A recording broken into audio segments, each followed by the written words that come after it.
ओम शांति। बाबा good morning. आज बाबा के 5 सितंबर 2024 के महावाक्य हैं। बाबा ने सार में कहा, मीठे बच्चे, तुम्हें यहाँ प्रवृत्ति मार्ग का लव मिलता है क्योंकि बाप दिल से कहते हैं मेरे बच्चे। बाप से वर्षा मिलता है, ये लव देहधारी गुरु नहीं दे सकते हैं। बाबा ने प्रश्न पूछा, जिन बच्चों की बुद्धि में ज्ञान की धारणा है, शुरूढ़ बुद्धि है, उनकी निशानी क्या होगी? तो बाबा ने उत्तर में कहा, उन्हें दूसरों को सुनाने का शौक होगा। उनकी बुद्धि मित्र संबंधियों आदि में भटकेगी नहीं। शुरूढ़ बुद्धि जो होते हैं वो पढ़ाई में कभी उबासी आदि नहीं देंगे। स्कूल में कभी आंखें बंद करके नहीं बैठेंगे। जो बच्चे तवाही होकर बैठते हैं, जिनकी बुद्धि इधर उधर भटकती रहती है, वो ज्ञान को समझते ही नहीं है। उनके लिए बाप को याद करना बड़ा मुश्किल है। ओम शांति। ये है बाप और बच्चों का मेला। गुरु और चेले अथवा शिष्यों का मेला नहीं है। इन गुरु लोगों की दृष्टि रहती है कि हमारे शिष्य हैं अथवा फॉलोअर्स व जिज्ञासु हैं। हल्की दृष्टि हो गई ना? वो उस दृष्टि से ही देखेंगे, आत्मा को नहीं देखेंगे। वो देखते हैं शरीरों को, और वो चेले भी देह अभिमानी होकर बैठते हैं। उनको अपना गुरु समझते हैं। दृष्टि ही वो रहती है कि हमारा गुरु है। गुरु के लिए रिगार्ड रखते हैं। यहाँ तो बहुत फ़र्क है। यहाँ बाप ही बच्चों का रिगार्ड रखते हैं, जानते हैं इन बच्चों को पढ़ाना है। यह सृष्टि चक्र कैसे फिरता है, बेहद की हिस्ट्री ज्योग्राफी बच्चों को समझानी है। उन गुरुओं के दिल में बच्चे का लव नहीं होगा। वो ऐसे बच्चे अपने चेलों को उनको बच्चे नहीं समझेंगे, हाँ, नहीं वो उनको बाप समझेंगे, वो गुरु और चेले का। तो वो अपनापन, वो प्यार तो नहीं रहेगा ना। बाप के पास तो बच्चों का लव बहुत रहता है, और बच्चों का भी बाप पर लव रहता है, क्योंकि एक संबंध जुड़ा ना बाप और बच्चे का। तुम बच्चे जानते हो, बाबा हमको सृष्टि चक्र का ज्ञान सुनाते हैं। फिर बाबा ने पूछा, वो क्या सिखाते हैं? आधा कल्प शास्त्र आदि सुनाते, भक्ति के कर्म कांड करते, गायत्री संध्या आदि सिखाते रहते हैं। ये तो बाप आया हुआ है, अपना परिचय दे रहे हैं। हम बाप को बिल्कुल नहीं जानते थे, सर्वव्यापी ही कह देते थे। कभी भी पूछो परमात्मा कहाँ है, तो झट कहेंगे वो तो सर्वव्यापी है। तुम्हारे पास मनुष्य जब आते हैं तो पूछते हैं यहाँ क्या सिखाया जाता है, तो बोलो हम राजयोग सिखाते हैं, जिससे तुम मनुष्य से देवता अर्थात राजा बन सकते हो। और कोई भी सत्संग ऐसा नहीं होगा जो कहे कि हम मनुष्य से देवता बनने की शिक्षा देते हैं। देवताएं होते हैं सतयुग में, कलयुग में है मनुष्य। अब हम तुमको सारे सृष्टि चक्र का राज समझाते हैं, जिससे तुम चक्रवर्ती राजा बन जाएंगे, और फिर तुमको पावन बनने की बहुत अच्छी युक्ति बताते हैं। ऐसी युक्ति कभी कोई समझा ना सके। ये है सहज राजयोग। बाप है पतित पावन, वो सर्वशक्तिवान भी है, तो उनको याद करने से ही पाप भस्म होंगे, क्योंकि योग अग्नि है ना। तो यहाँ नई बात सिखाते हैं। ये ज्ञान मार्ग है। ज्ञान सागर एक ही बाप होता है। ज्ञान और भक्ति अलग अलग है। ज्ञान सिखाने के लिए बाप को आना पड़ता है, क्योंकि वही ज्ञान का सागर है। वो खुद आकर अपना परिचय देते हैं कि मैं सबका बाप हूँ। ब्रह्मा द्वारा सारी सृष्टि को पावन बनाता हूँ। पावन दुनिया है सतयुग, पतित दुनिया है कलयुग। तो सतयुग आदि कलयुग अंत का ये है संगम युग। इनको लीप युग कहा जाता है। इसमें हम जंप मारते हैं। फिर बाबा ने पूछा, कहाँ जंप मारते हैं? पुरानी दुनिया से नई दुनिया में जंप मारते हैं। वो तो सीढ़ी से आहिस्ते आहिस्ते उतरते आए। यहाँ तो हम छी दुनिया से नई दुनिया में एकदम जंप मारते, कहाँ जीरो कला पे पहुँच गए और कहाँ सर्वगुण संपन्न 16 कला संपूर्ण बन जाते हैं। तो बाबा ने कहा सीधे चले जाते हैं ऊपर। पुरानी दुनिया को छोड़ हम नई दुनिया में जाते हैं। ये है बेहद की बात। बेहद की पुरानी दुनिया में ढेर मनुष्य हैं। नई दुनिया में तो बहुत थोड़े मनुष्य होते हैं, जिसको स्वर्ग कहा जाता है। वहाँ सब पवित्र रहते हैं। कलयुग में सभी है अपवित्र। अपवित्र रावण बनाते हैं। ये तो सबको समझाते हैं कि तुम अब रावण राज्य अथवा पुरानी दुनिया में हो।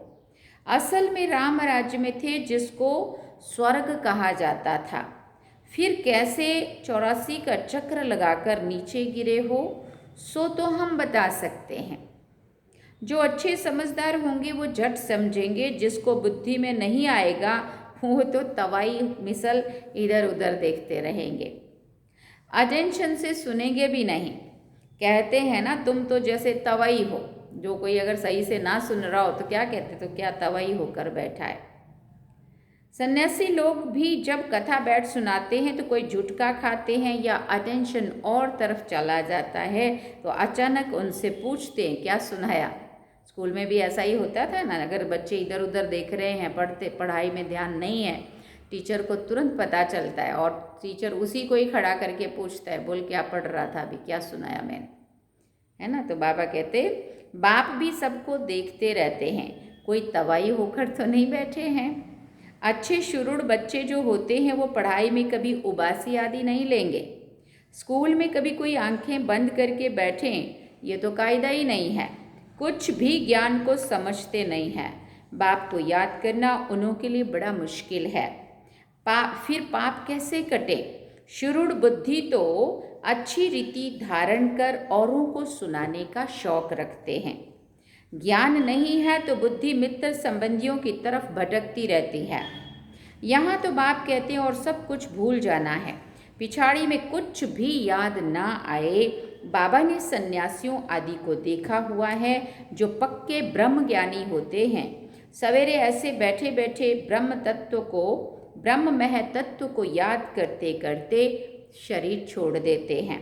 उनके शांति का प्रभाव बहुत होता है, सन्नाटा छा जाता है एक बारी। अब वो ब्रह्म में लीन तो हो ना सके, फिर भी माता के गर्भ से जन्म तो लेना पड़ता है।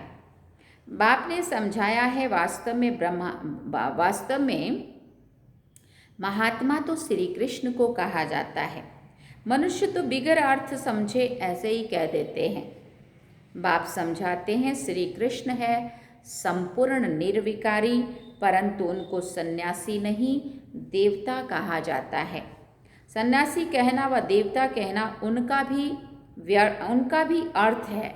ये देवता कैसे बना, सन्यासी से देवता बना। बेहद का सन्यास किया फिर चले गए नई दुनिया में। वो तो हद का सन्यास करते हैं, बेहद में तो जा ना सके। हद में ही पुनर्जन्म लेना पड़े विकार से। बेहद का मालिक बन ना सके, राजा रानी कभी बन ना सके, क्योंकि उन्हों का धर्म ही अलग है। सन्यास धर्म देवी देवता धर्म नहीं है। बाप कहते हैं मैं अधर्म विनाश कर देवी देवता धर्म की स्थापना करता हूँ। विकार भी अधर्म है ना, इसलिए बाप कहते हैं इन सब का विनाश और एक आदि सनातन देवी देवता धर्म की स्थापना करने मुझे आना पड़ता है। भारत में जब सतयुग था तो एक ही धर्म था, वही धर्म फिर अधर्म बनता है। अब तुम फिर से आदि सनातन देवी देवता धर्म की स्थापना कर रहे हो।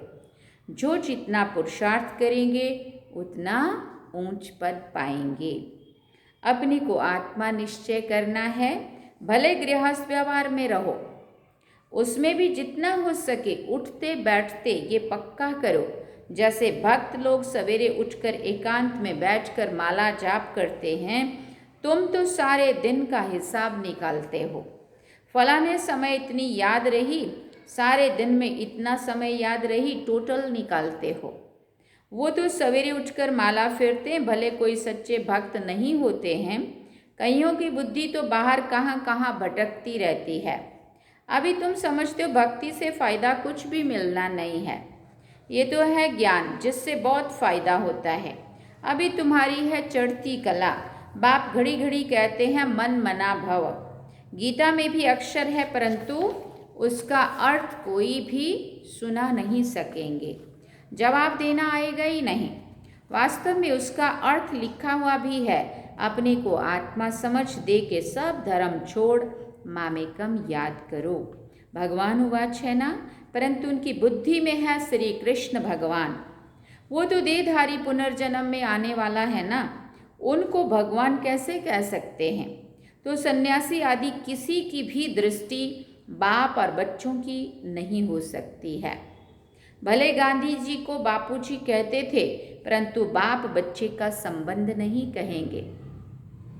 वो तो फिर भी साकार हो गया ना। तुमको तो समझाया है अपने को आत्मा समझो। इसमें जो बाप बैठा है वो है बेहद का बापूजी। इनमें जो बाप बैठा है वो है कौन? बेहद का बापूजी। लौकिक और पारलौकिक दोनों बाप से वर्षा मिलता है, बापूजी से तो कुछ भी नहीं मिला। अंग्रेजों को भगाना चाहा, कितना उन्होंने जोर लगाया, परंतु कितनों को साथ में कुर्बानियाँ देनी पड़ी। अच्छा, भारत की राजधानी वापस मिली, परंतु ये वर्षा तो नहीं कहेंगे ना। सुख मिलना चाहिए ना। वर्षे होते ही हैं दो, एक हद का बाप का, दूसरा बेहद के बाप का। अब हद का बाप माना लौकिक पिताजी के पास जो भी कुछ है, जो भी बच्चों के 4 बच्चे हैं, चाहे 3 बच्चे, 2 बच्चे, जितने भी हैं उन सब में बटेगा बराबर का, है ना। और दूसरा है बेहद का, मुझे आत्मा का पिता परमात्मा। ब्रह्मा से भी कोई वर्षा नहीं मिलता है। अब इनसे भी कोई वर्षा नहीं मिलता है, भले सारी प्रजा का वो पिता है। उनको कहते हैं ग्रेट ग्रेट ग्रैंड फादर। वो खुद कहते हैं मेरे से तुमको कुछ भी वर्षा नहीं मिलता है। जबकि ये खुद कहते मेरे से वर्षा नहीं मिल सकता है, तो उस बापूजी से फिर क्या वर्षा मिल सकेगा? कुछ भी नहीं। अंग्रेज तो चले गए, अभी क्या है? भूख हड़ताल, पिकेटिंग, स्ट्राइक आदि होती रहती है, कितनी मारामारी होती रहती है, कोई का डर ही नहीं है। बड़े बड़े ऑफिसर्स को भी मार देते हैं, सुख की बजाय और दुख है। तो बेहद की बात यहाँ ही है। बाप कहते हैं पहले पहले तो ये पक्का निश्चय करो कि हम आत्मा है, शरीर नहीं। बाप ने हमको एडॉप्ट किया है, हम एडॉप्टेड बच्चे हैं। किसने एडॉप्ट किया? शिव बाबा ने ब्रह्मा बाबा के मुख वंशावली बनाया। तुमको समझाया जाता है बाप ज्ञान का सागर है, तुमको समझाया जाता है बाप ज्ञान का सागर आया है और सृष्टि चक्र का राज समझाते हैं, दूसरा कोई समझा ना सके। बाप कहते हैं देह सहित देह के सब धर्मों को भूल मामेकम याद करो। सतो प्रधान जरूर बनना पड़ेगा। ये भी जानते हो पुरानी दुनिया का विनाश तो होना ही है। नई दुनिया में बहुत थोड़े होते हैं। कहाँ इतनी करोड़ों आत्माएं और कहाँ 9 लाख। इतने सब कहाँ जाएंगे? अब तुम्हारी बुद्धि में है कि हम सब आत्माएं ऊपर में थी, फिर यहाँ आई है पार्ट बजाने। आत्मा को ही एक्टर कहेंगे। आत्मा एक्ट करती है इस शरीर के साथ। आत्मा को ऑर्गन्स तो चाहिए ना।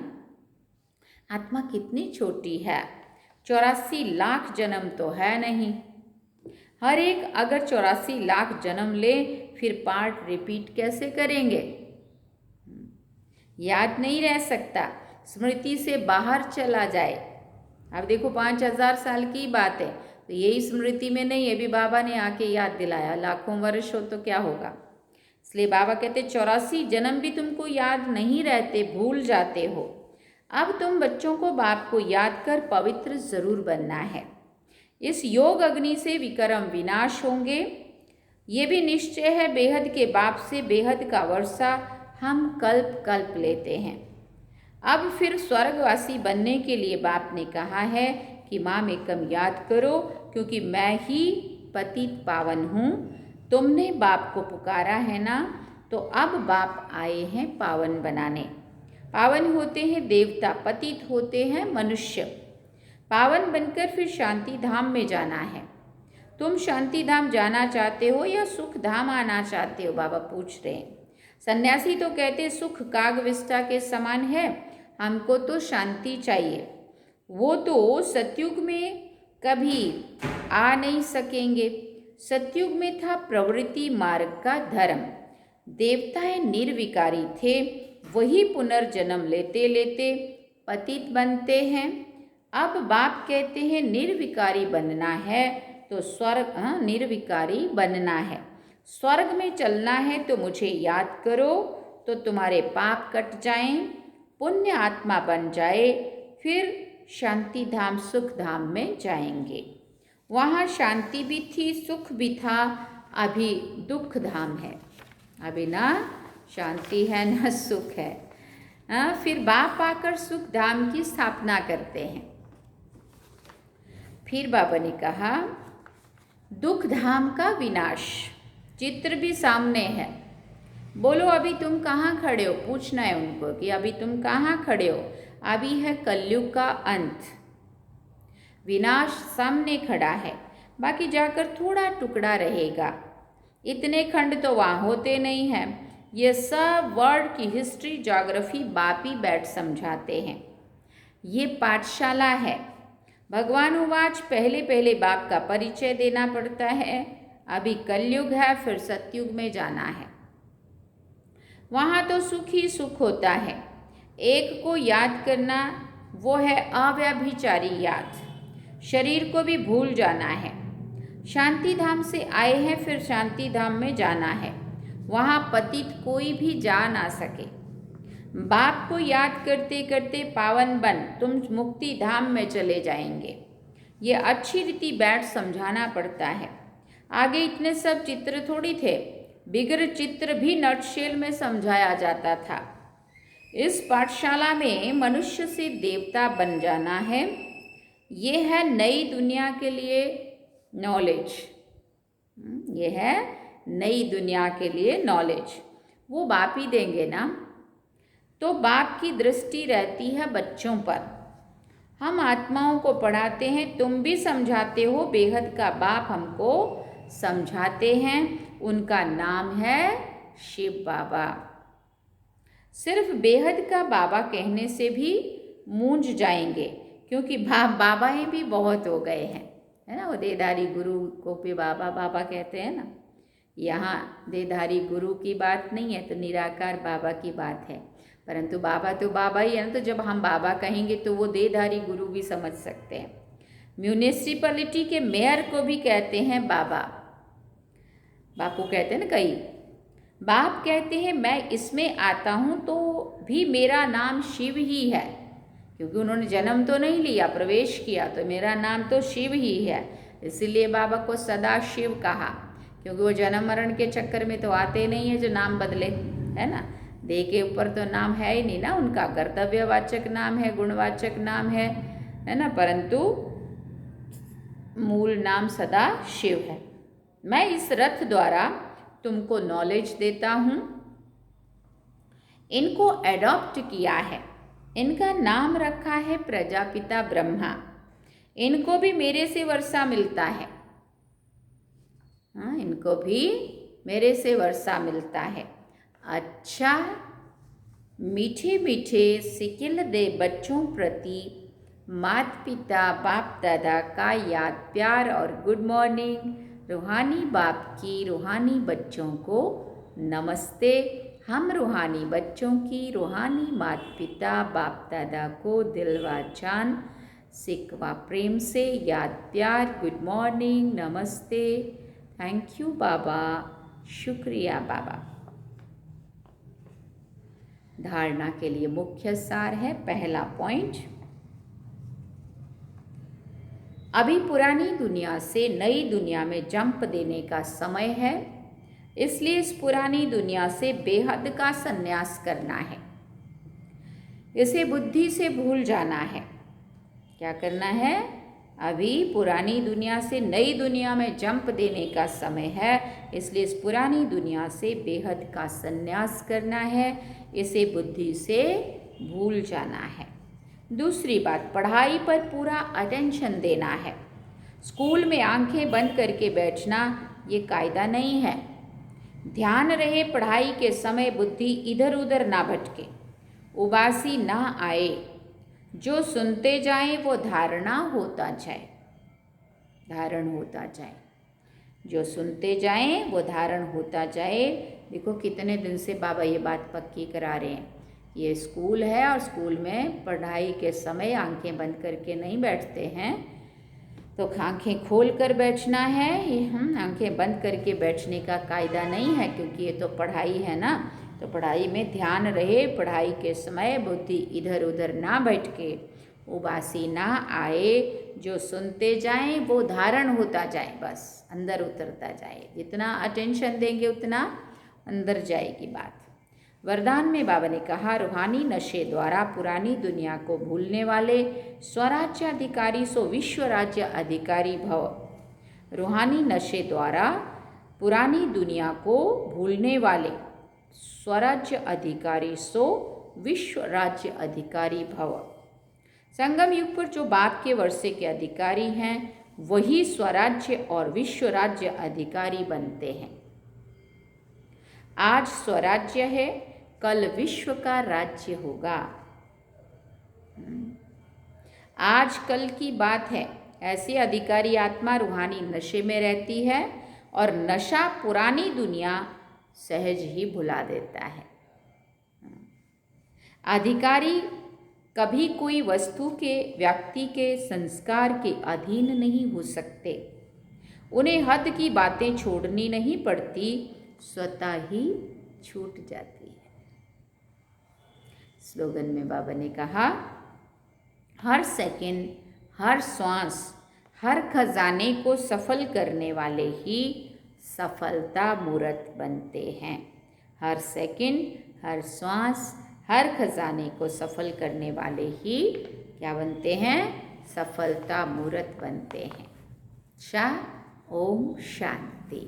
सार में बाबा ने कहा, मीठे बच्चे, तुम्हें यहाँ प्रवृत्ति मार्ग का लाभ मिलता है, क्योंकि बाप दिल से कहते हैं मेरे बच्चे।